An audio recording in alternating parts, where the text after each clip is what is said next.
Greetings students, welcome back to our YouTube channel Nagin Best Digital Learning. In the continuation of the chapter Electricity, today we will discuss a topic of physics called Ohm's law. As in the previous videos, you have already seen that the flow of a liquid depends on the pressure difference. Greater is the pressure difference from between 2 points, greater is the flow of liquid. Similarly, here the flow of electric charges, that is known as current, through a conductor, it depends totally on the potential difference across its ends. With this analogy, we can say that as much the as much faster the flow of electrons, greater is the electric current flowing through the wire. In the continuation, a scientist named George Simon Ohm, he was the first to make a quantitative study of this phenomena, and he established a relationship for this. He stated that, or we can say that Ohm's law states that if all the physical conditions like temperature, pressure, density, etc. for a conductor are kept unchanged, means first of all, to do Ohm's law's experiment, there are some certain conditions that we have to put physical conditions like temperature, density, etc. as a constant, or we have to fix them. Then the strength of current flowing through it is directly proportional to the potential difference across its ends. This statement is Ohm's law. Let us understand the topic with one more analogy, and the analogy says that suppose let us consider a wire. Suppose we have this wire, and this wire consists of electrons. Here are some electrons in the wire. As we have discussed earlier, if I will apply a potential difference, suppose this is positive, this is negative, then these electrons will start flowing from one end to another end, and the flow of electrons will be from negative to positive. From this direction to this direction electrons will flow, and from this direction to this direction electric current will flow. This we have considered. Now come to the statement, what electric potential or electric potential difference does. Electric potential basically provides a force to the electrons so that electrons can flow in an ordered manner, ताकि electron एक particular manner में flow करते हुए यहाँ से बाहर निकल सकें. इसलिए इलेक्ट्रिक पोटेंशियल हमें एक वो नेसेसरी फोर्स प्रोवाइड करवाता है. उसी डेफिनेशन को थोड़ा सा अगर आप डिटेल में समझें, इलेक्ट्रिक पोटेंशियल एक पर्टिकुलर इलेक्ट्रॉन को एक पॉइंट से दूसरे पॉइंट पर लेकर जाने के लिए किया जाने वाला वर्क डन है. It means greater is the electric potential difference, greater is the work done by the potential difference on that charge, and greater is the movement of charge, greater is the movement of electron. यहीं से Ohm's law हमारे पास निकल के आता है कि जितना ज़्यादा फास्टर इलेक्ट्रॉन मूव करने वाला है उतना ज़्यादा इलेक्ट्रिक करंट वहाँ पर बनेगा. तो अगर इसी चीज़ को थोड़ा सा रिवाइंड करके हम सोचते हैं कि जितना ज़्यादा इलेक्ट्रॉन घूमेगा, मूव करेगा सर्किट में, और वो उसको मूव कौन करवा रहा है, इलेक्ट्रिक पोटेंशियल, उतना ज़्यादा इलेक्ट्रिक करंट बनेगा। मीन्स ओम्स लॉ बेसिकली हमें कहता है current is directly dependent on the potential difference between the two ends of a wire. जितना ज़्यादा आप पोटेंशियल डिफरेंस अप्लाई करेंगे वायर के दो पॉइंट्स के बीच में, दोनों एंड्स पर, उतना ज़्यादा वहाँ पर इलेक्ट्रिक करंट देखने को मिलेगा। Current depends on the potential difference, not potential difference depends on the current. This we have to understand first. Now for the same, then we can say that Ohm's law can be defined for fundamental circuits, or the fundamental relation is, let us consider if V is the potential difference applied across the ends of any conductor, and further I is the current flowing through the conductor on that time, then we can simply write I is directly proportional to V, or V is directly proportional to I.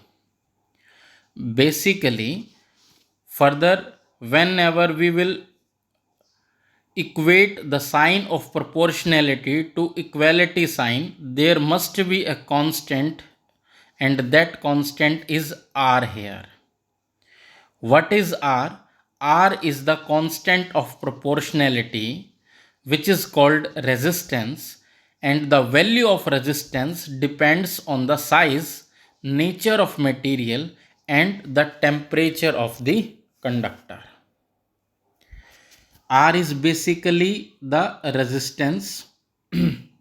Simply, resistance is a property of any conductor to resist the flow of electric charges through it.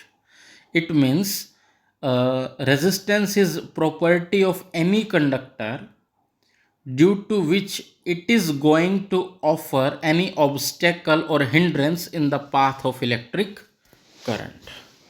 Moreover, resistance is basically the ratio of V by I for any conductor.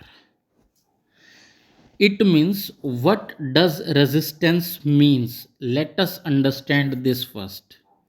Suppose we have taken a wire. Suppose this is the wire, and in this wire, suppose we have applied a potential difference V, it is I current. At this time, R is the resistance offered by the wire to the flow of electric current.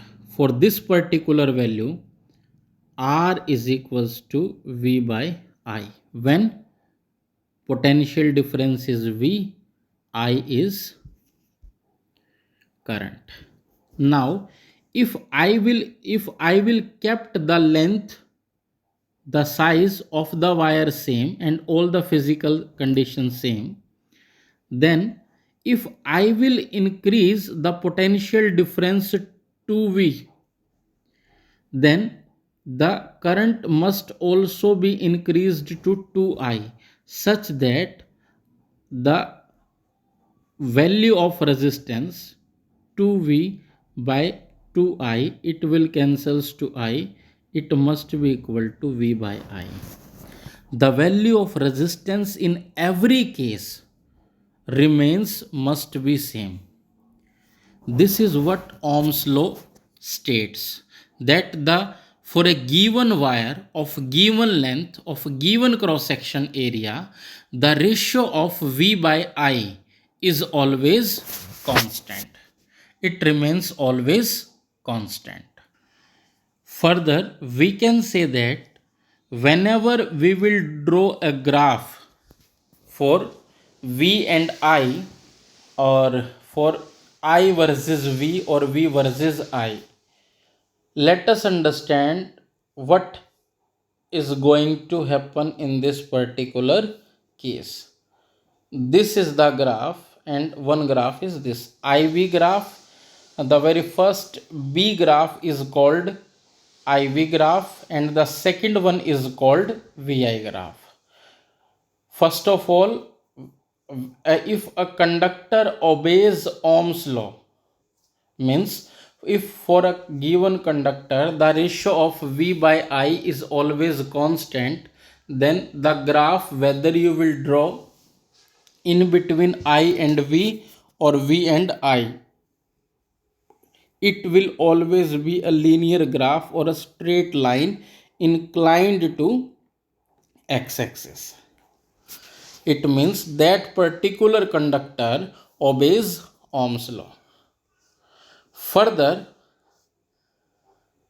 from this value, suppose this inclination, suppose let us consider this inclination is theta, here also it is theta. Theta is considered as the slope. ये जो line है ये कितना x axis पर inclined है, this is called the slope of IV graph B case में, और सी case में ये कहलाएगी स्लोप ऑफ VI ग्राफ। तो दोनों ही केसेस की जब हम बात करेंगे यहाँ, तो एक जो बेसिक चीज़ निकल के सामने आती है वो हमारे पास क्या आती है कि जो IV ग्राफ का स्लोप है, कि जो हमारे पास बेसिकली IV ग्राफ का स्लोप आता है, suppose this is I, this is V and this is angle theta. तो यहाँ पर ये जो स्लोप आता है हमारे पास, IV ग्राफ का स्लोप ये इनवर्सली प्रोपोर्शनल है रेजिस्टेंस के। This we have to understand very clearly. The slope of IV graph is inversely proportional to the resistance. And further, the slope of VI graph, it is directly proportional to resistance. IV graph का slope resistance के directly proportional होगा और VI graph का slope resistance के IV graph का slope resistance के inversely proportional होगा और VI ग्राफ का स्लोप रेजिस्टेंस के डायरेक्टली प्रोपोर्शनल होगा। Let me clear you this thing with the help of one example. Suppose I have given these three wires. Suppose this one is A, this one is B and this one is C. Here this is V and this one is I. Now we have to tell which wire's resistance is greater, which one is lowest. So first of all we have to think that the which type of graph it is. It is VI graph it is. Then we have to think about it. This is first slope, A slope, this is B's slope, this one is C's slope. अब जब कभी भी VI graph की हम बात करेंगे तो VI graph में जिसका जितना ज़्यादा इंक्लिनेशन होगा उतना ज़्यादा उस पर्टिकुलर वायर का स्लोप होने वाला है और उतना ही ज़्यादा उस पर्टिकुलर वायर का रेजिस्टेंस होने वाला है। तो इस पर्टिकुलर केस की अगर हम बात करें तो resistance of C is greater than resistance of B is greater than resistance of A। C wire का रेजिस्टेंस सबसे ज़्यादा होने वाला है, फिर B का, फिर A का, क्योंकि यहाँ एंगल इंक्लिनेशन देखिए A का सबसे कम है, तो जिसका सबसे कम इंक्लिनेशन उसका रेजिस्टेंस भी सबसे कम वीआई ग्राफ में, और यहाँ पर जिसका रेजिस्टेंस जिसका स्लोप मिड में है उसका रेजिस्टेंस भी इंटरमीडिएट है। अब अगर यही क्वेश्चन हमसे थोड़ा सा चेंज करके दिया जाए, suppose on Y axis it is given current and right now this particular value V, A, B and C. Suppose this is C, this one is B and this one is A. How can we tell the slope? और अगर इस case में हमसे ये पूछा जाए कि किस वायर का रेजिस्टेंस सबसे ज़्यादा है, तो यहाँ इस पर्टिकुलर केस के अंदर हमें समझना है कि जिस पर्टिकुलर वायर का इंक्लिनेशन सबसे ज़्यादा होगा उसका स्लोप उतना ही कम होगा, क्योंकि आई वी ग्राफ के लिए जितना ज़्यादा स्लोप होता है उतना ही कम उसका रेजिस्टेंस होता है। ये आई वी ग्राफ में slope of I V graph is inversely proportional to the resistance. Then here the greater inclination is of C, then of B, then of A. तो जिसका इंक्लिनेशन सबसे कम है आर ए, उसका resistance सबसे ज़्यादा होगा, then R B, then R C. यानी C का सबसे कम रेजिस्टेंस होने वाला है, बी का उससे थोड़ा सा ज़्यादा और सबसे ज़्यादा ए का। तो ये स्लोप के रिगार्डिंग यहाँ से एक इम्पोर्टेंट पॉइंट बनता है। आई होप आपको ये चीज़ क्लियर भी होगी। स्लोप का मतलब है बेटा ओनली इंक्लिनेशन, किसके साथ? एक्स एक्सिस के साथ। Now further our next topic is of resistance. Next topic is resistance. As we have discussed that V is directly proportional to I or I is directly proportional to V, it means we can write R is equal to V divided by I. हम इसे लिख सकते हैं R is equals to V divided by I. अभी मैंने आपको ये explain किया है R is equals to V by I और 1 बाई आई बाई वी। दोनों वैल्यूज़ के आई वी ग्राफ और वी आई ग्राफ के स्लोप भी मैंने आपको समझाए हैं।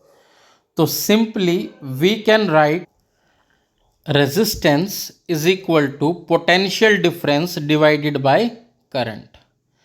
तो इस पर्टिकुलर केस में R की जो वैल्यू है वो डिपेंड करेगी साइज ऑफ कंडक्टर पे, nature of material of which conductor is made and the temperature of the conductor. इन सभी फैक्टर्स पे किसी भी वायर के रेजिस्टेंस की वैल्यू डिपेंड करने वाली है। तो बेसिकली जो रेजिस्टेंस की एक डेफिनेशन हमारे पास आती है वो डेफिनेशन है the resistance of a conductor is the ratio of potential difference across its ends to the strength of current flowing through it. यानी basically R is a obstacle or hindrance in the path of electric current, and moreover we can say that it is the ratio of potential difference across the ends of a conductor to the strength of current flowing through it. This is basically what resistance means. Now we can say that resistance is the obstructions of flow of electrons through it. While representing diagrammatically, this obstruction is represented by these kinds of hills. It means obstacles. In case of connecting wires made of copper, which is a very good conductor, the obstructions offered to the flow of current is practically zero.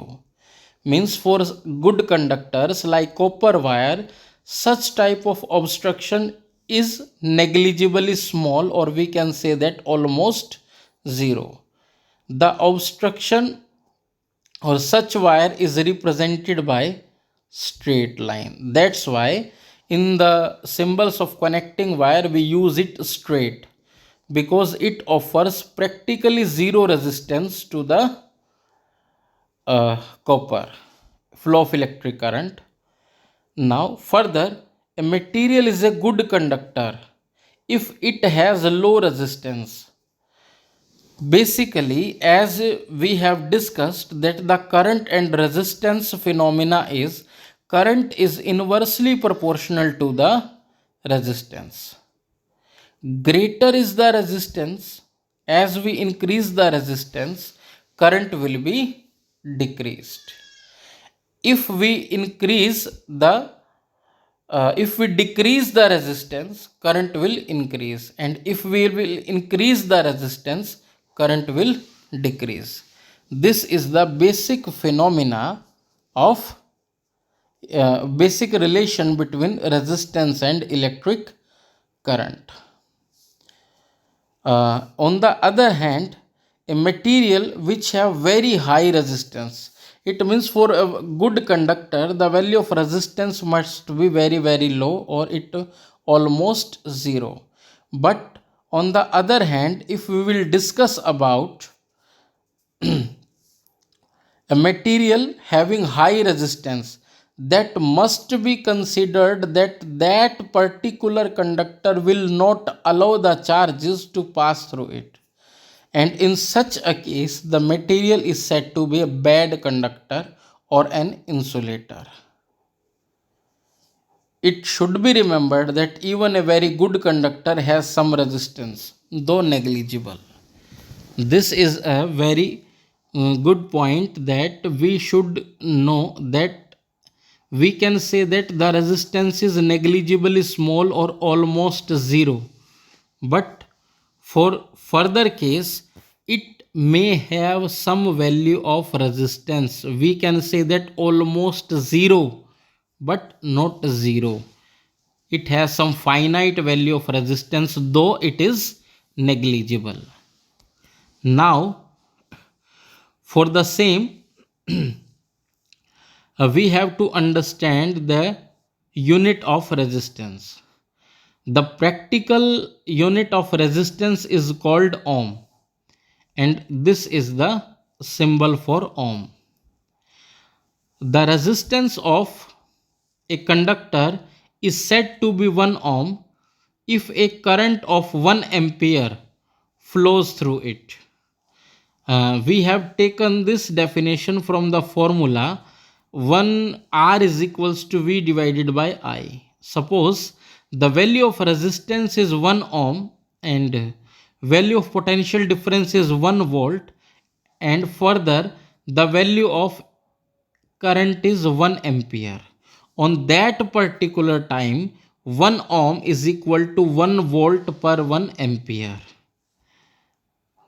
We can say that in that particular value, the resistance of a conductor is said to be 1 ohm if current of 1 ampere flows through it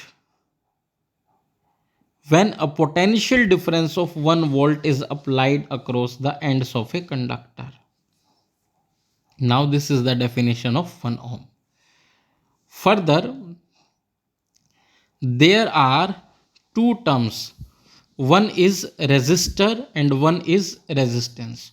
Most of the time students thinks that these two are the same, but these two are not the same. A resistor is an object or a physical device of some conducting material which have resistance of desired value. Thus, a resistor, we can say that, is an object, and resistance is an electrical property due to which it opposes electric current. Resistance is a physical device whose property is resistance, due to which that device is going to offer a obstacle to the electric current. Whenever we say that we have a resistance of 5 ohm, 50 ohm or 10 ohm, it means there is a resistor which carries or offers a resistance of 5 ohm. It we can say that resistor is a physical device which is using the property of a resistance.